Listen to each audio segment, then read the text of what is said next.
My name's John Holzwart, and I own a business called Plant-Based Services, located in Sheboygan, Wisconsin.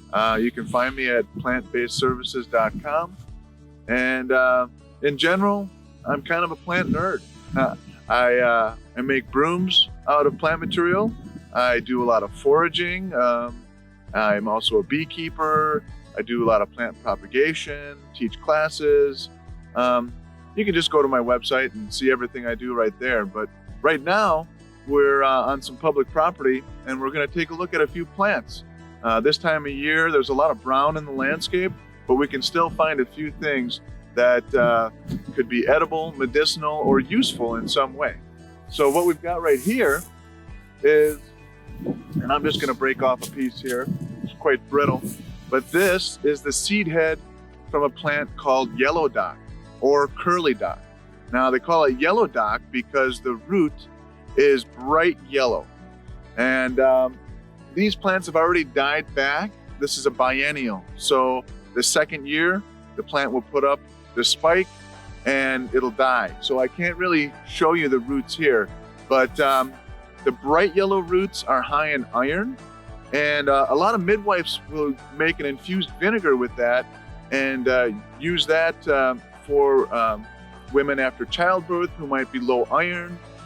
You can just use that nourishing vinegar as a salad dressing or other ways to get in your diet.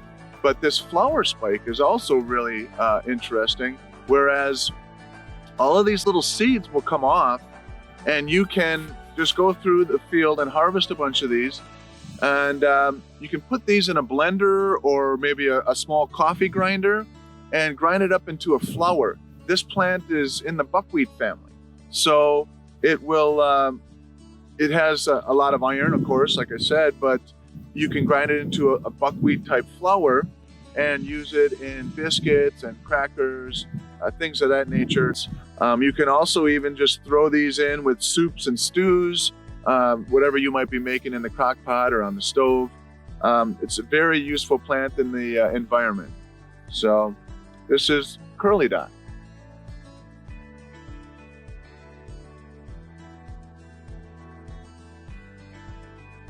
So the next plant we can look at is wild carrot, also called Queen Anne's lace. It's very common in the landscape. Some people might even call it invasive.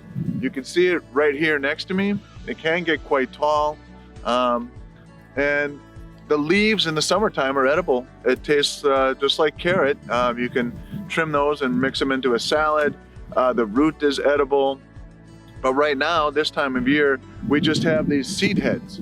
And herbalists these days are actually, not even these days, since early parts of time, there have been native peoples who have used the seed. Of course, the seed here is made into an alcohol extract or a tincture and is an abortifacient.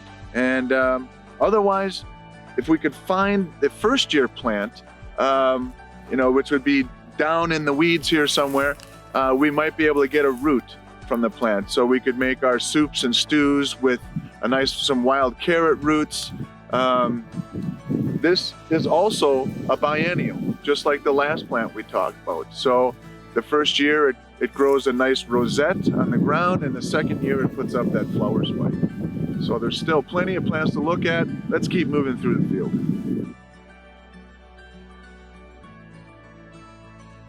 All right, so the next plant we can talk about is called, it's MULTIFLORA rose. It's an invasive in Wisconsin. You can see how thorny this is, hopefully, but walking through a patch of this can really tear you up. That's why I'm going to try to be real careful around it. But what we have here this time of year is these nice little red seed pods. These are rose hips. Now, rose hip is just the fruit of the rose, right? Now, the rose family, plant family, is quite large. Apples are in the rose family, pears, peaches. There's a lot of different plants that are in the rose family. And so the rose itself will have this little fruit, and The larger hips are really nice because then you can cut them open and scoop out the seeds and use just the fruit itself. But these little tiny hips, what I'll do is I'll strip them off, I'll put them in a jar, and then I can pour honey on them and make a rose hip infused honey. I'll strain that off after 6 weeks. Or what you can do is just take these hips and dry them and make a nice infusion or a tea. An infusion would be a long steeping tea, maybe something you would do overnight, up to 8 hours even. But very high in carotenes and carotenoids, also high in vitamin C, but that's usually only if it's fresh. So if we were to just eat these fresh, then we'll get a little vitamin C. All right, let's see what else we can find. So this plant here is more than just your average plant along the side of the creek. This is a willow. So there are small shrubby type willows, there are large tree type willows, a lot of different species of willows. So I could try to go to the books and try to identify what this plant is, but I do know that all willows have medicinal properties. So if I were to harvest some branches and then I were able to peel the bark, see, the bark doesn't want to peel too easily now because the sap in the woody plant here is starting to seep back down into the roots, and it's going to go dormant for winter. In the spring, of course, imagine maple syruping, all the sap is rising from the roots. So that's the best time to harvest bark because the bark will slip really easily with that sap rising. That said, we can still take a knife and we can shave off some of the bark. Willow bark has been a valuable medicinal for a long time. It contains salicylic acid, which is what Dr. Baer originally synthesized many moons ago to create aspirin. So willow bark, and dried willow bark in a glass of water or hot water, let it steep for a little bit. I've used it many times to knock out a headache. It's a very useful plant, and it's not like it goes bad. You can just save your bark in a jar and have it ready in your kitchen apothecary whenever you need it. So another tree we could talk about is cedar. This is white cedar, and very common in Wisconsin. You can actually dry the leaf parts here and make a tea or infusion. It is actually antiviral, and so great thing to have over the winter, but it's also antifungal.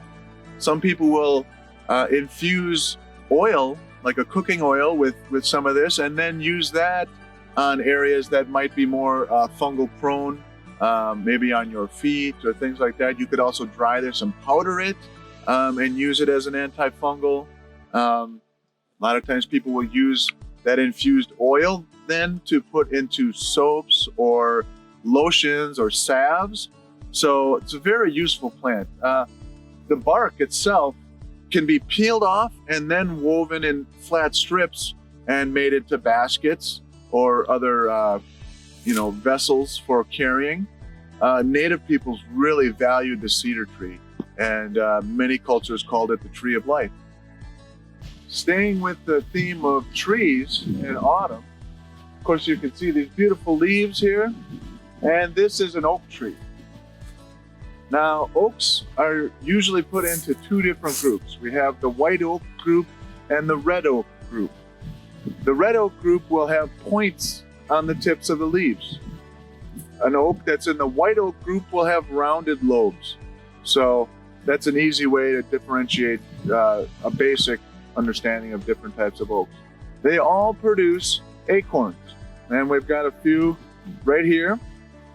These, of course, are the seed that will grow another oak tree, but they're also an amazing food that has been used for millennia by the human race all around the planet.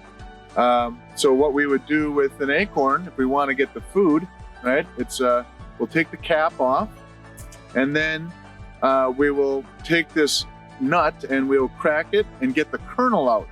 Right now, the shell and the cap can still be used very high in tannins, right? A real bitter substance used to tan hides or dye different fibers.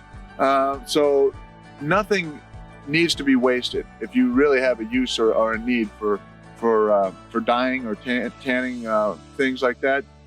You can find it all with the oak tree. The bark is very high in tannin as well. But the acorn, once we've got that kernel, we can grind that up and rinse it with water. Right now there's a hot leach and a cold leach method.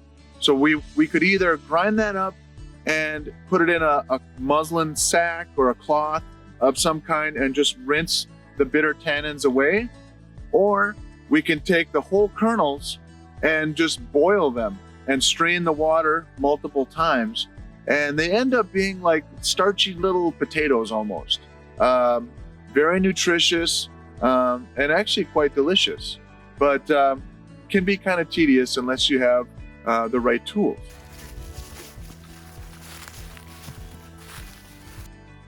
So here's a fun little plant. It's actually forming a nice thick carpet right here. Loves ditches and wet areas. This is an ancient plant. This was around when the dinosaurs roamed the planet. This is called horsetail, and it has these wonderful little segments that will, pop apart. And I like to just pull a little piece and maybe chew on it while I'm hiking. But predominantly what it's used for is its high silica content. So it's also called scouring rush. And we can grab a handful of them together and create a little bundle. And pioneers would use this plant to scrub the cast iron pots and pans around the fire, or other ways of using the silica in this might be where you would cut it up into pieces and make an infused vinegar, or add it with other herbs to tea. But if you need more silica in your life, this is the plant. It does have a little bit of sweetness as I chew on it, so it makes me wonder if there are, maybe some sugars that could be used as far as any fermentation to make that silica more available. There's probably plenty of experimenting that can be done with horsetail. It's a wonderful plant. It can actually help to stop erosion as well, and it's just, you can see it's quite common here. Horsetail. So the last plant I'll talk about is wild blackberry or wild raspberry. Both of them can be used interchangeably. The leaf is typically dried and then made into a long steeping infusion or a tea. You can also use the canes in the same way. The stem has a lot of tannin as well as the leaves. So the tannins are what we want because this has such a good ratio. It's not overpowering like oak bark might be, but then it still has enough to be very useful. Raspberry leaf is known as a uterine tonic, so it's tonifying to the uterus, ideal for women who are expecting. Now, one thing I like about raspberry and blackberry is they're very common. Many times you can find them growing even in the city, in the back alleys, or a wild, open vacant lot. We do want to be conscious of anything that may have been sprayed, or whatever sort of toxins that might happen in the urban environment. And also, conversely, we want to be aware of when we're in nature that we are using ethical habits. We don't want to, wipe out an entire patch. So typically a forager goes by the rule of 10%. So if you can go into a spot, you find a patch, you can grab 10% sporadically through there and harvest that. And you want to make it look like you weren't there. So we don't want to damage the environment. And also, speaking of damaging the environment, we want to look at invasives a little bit. It's nice to be able to remove them from the environment because they outcompete native plants. They can be real damaging to our environment. So if you do harvest any invasives, and there is a list in Wisconsin of invasive plants, you just go to the DNR website. But if you harvest any, please do not bring them home and plant them in your yard or sprinkle the seeds in your yard. I would encourage you to make medicine or food from those plants, but we want to minimize the footprint of those plants in our native or wild lands in the state of Wisconsin. And so with that, I hope that you can still go out and have fun before the snow flies.